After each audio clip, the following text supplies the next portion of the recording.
If a non-Christian asks me, where is the historical evidence for Genesis, how do I respond? That's a very difficult question.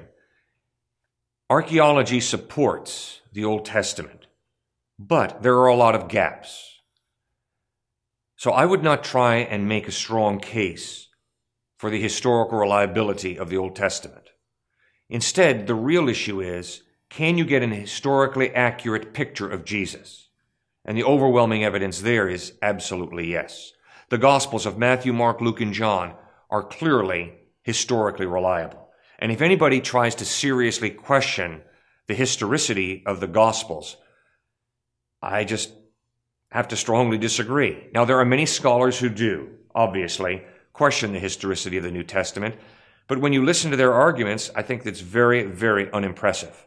The Old Testament is much harder because we don't have the number of manuscripts. We don't have manuscripts that are really close to the writing of the Old Testament. Archaeology supports the Old Testament, but there are a tremendous number of gaps archaeologically. But it is not that big an issue, because when you come to know Christ, you begin to observe how Jesus treated the Old Testament. And Jesus treated the Old Testament as the Word of God. That is why I treat the Old Testament as the Word of God, because Jesus is trustworthy and he treated it as the Word of God. Hi, Kathleen.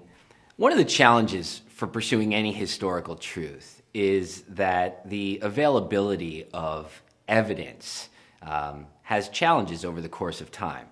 And it approaches a truism to say that the further that we go back in time, on some levels, the harder it is to retain pieces of evidence.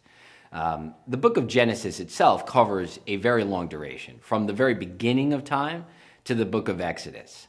Nevertheless, within Genesis, there are a few things that we can look to, including the following. So the story of Sodom and Gomorrah takes place at Mount Sodom, or Jebel Udum, which is in the south of Israel, close to the Dead Sea. And archaeologists and geologists have found a few interesting things in that area. One is the prevalence of bitumen, which is where brimstone comes from, which geologists could infer from the availability of that there was a preponderant amount of brimstone around where that city was. In addition, there's evidence that there was earthquakes and massive disruptions of the geology. And in fact, the sedentary rocks were clearly exposed to preposterously large amounts of heat. Does that provide us with historical evidence of the book of Genesis? Perhaps not. But we're going back in a very long period of time, and that's just one data set for looking at something that might be led to parallel the story of Sodom and Gomorrah.